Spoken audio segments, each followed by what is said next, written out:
single day, I'm gonna make something great. That's my way.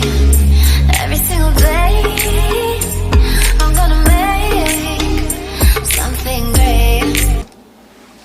Hello, welcome to Tomorrow Again. Please like, share, subscribe to this channel if you haven't already subscribed. I wanted to talk to you guys today about a hypothesis that I have been turning over in my mind. And just recently, I've taken this more serious than I have in the past. I wanted to talk to you guys today about telepathy. Now, first of all, I don't hold any professional degrees. I am not claiming to have all the answers. I am simply searching. And I don't know if anyone does have all of the answers, or if they even will ever have all of the answers to telepathy, teleportation, telekinesis.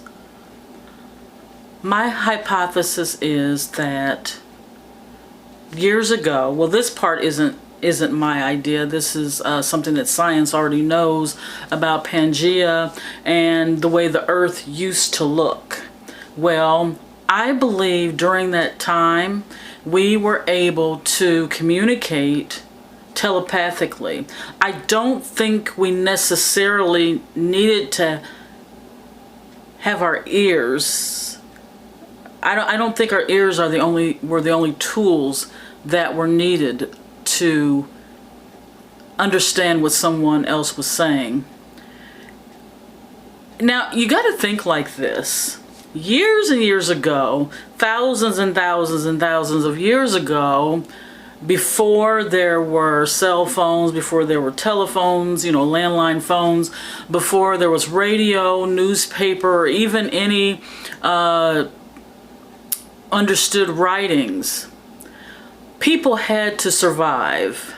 And sometimes we make the mistake of thinking that we just know it all, that we are the first to do whatever. But I believe that thousands of years ago, people had other ways, effective ways of communicating. And I believe they did that through telepathy. I believe that people were able to move things that didn't require the use of their hands through telekinesis. And I believe that people were able to teleport. Of course, right now it's just words. It's just me saying words. I cannot prove it. It has not been proven.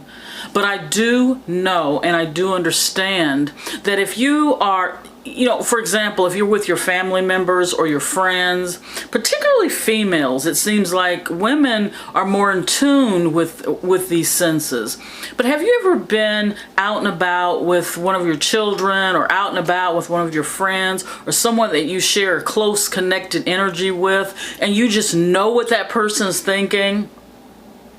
And did you ever roller skate? You go around and around, and some people are going fast, some people are going slow, some are going, backwards, forwards, shoot the duck, you name it. But they're able to do this without crashing into one another. It's almost like telepathically we know. And I'm sure there are lots of scientific rules behind the roller skating example that I just gave you, but I almost am equally certain that a lot of that is reading one another's energy, reading the vibrations that are around us. So yeah, I believe that we will one day reconnect with these senses.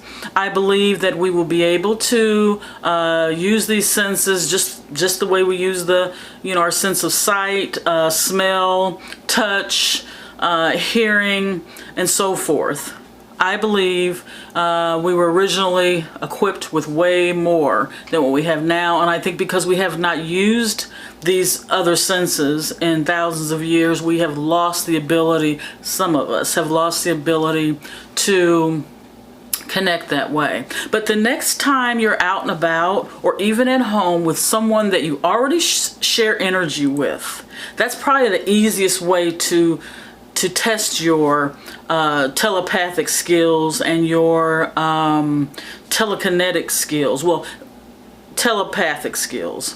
If you're with someone, just the two of you, and you're in a room or you're in a car and you just know what the other person's thinking, you almost know it before they know it, and you sort of connect at the same time, and you kind of laugh it off and think nothing of it. Or have you ever been piddling around the house and you had a feeling that your phone was gonna ring? I still say ring because I'm old school, but you had a feeling you were gonna receive a phone call, and sometime that day or immediately after you had that feeling, someone actually called you.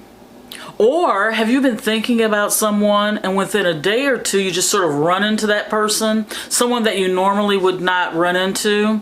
It's things like that that make me seriously wonder how much of our unused senses are involved in that. I believe the more we use it, the stronger it gets. If you don't use it, you truly lose it. If you were somewhere where you weren't able to use your sense of sight, say you were in total darkness for 30, 40 years, how would it be if all of a sudden someone turned the lights on? I'm sure your sense of sight wouldn't be as keen as it is now. And the same with hearing. If you were in a situation where you were not able to hear, if someone temporarily blocked off your hearing or put you somewhere where there was no sound and you weren't allowed to make a sound, and then all of a sudden, 20, 30 years later, you were able to hear sound again, that would be, for lack of a better word, deafening. So, when the next time you're alone with someone that you feel connected with, that's a good time to practice telepathy. See if you can sort of read one another's minds. Really, it'll probably work even more if you're not in the same room. If a friend of yours is at home and you're at your place, and you can sort of see if you can get in tune with one another, send messages back and forth to one another telepathically. And as far as telekinesis is concerned, I can't personally say that I am or have ever been capable of moving objects through telekinesis, but I've certainly witnessed someone else that could do that on a certain scale. And it's enough to convince me that probably most people will be able to do this with practice. So I just thought I'd share that little bit of information with you guys. It's something to think about. It's something to practice, something to do when you're bored, and it could even be considered something to do that is more helpful, or that will be more helpful to you in the long run. You never know when you might need this. This is Tomorrow again. I'm wishing you guys the best of the best. Thank you.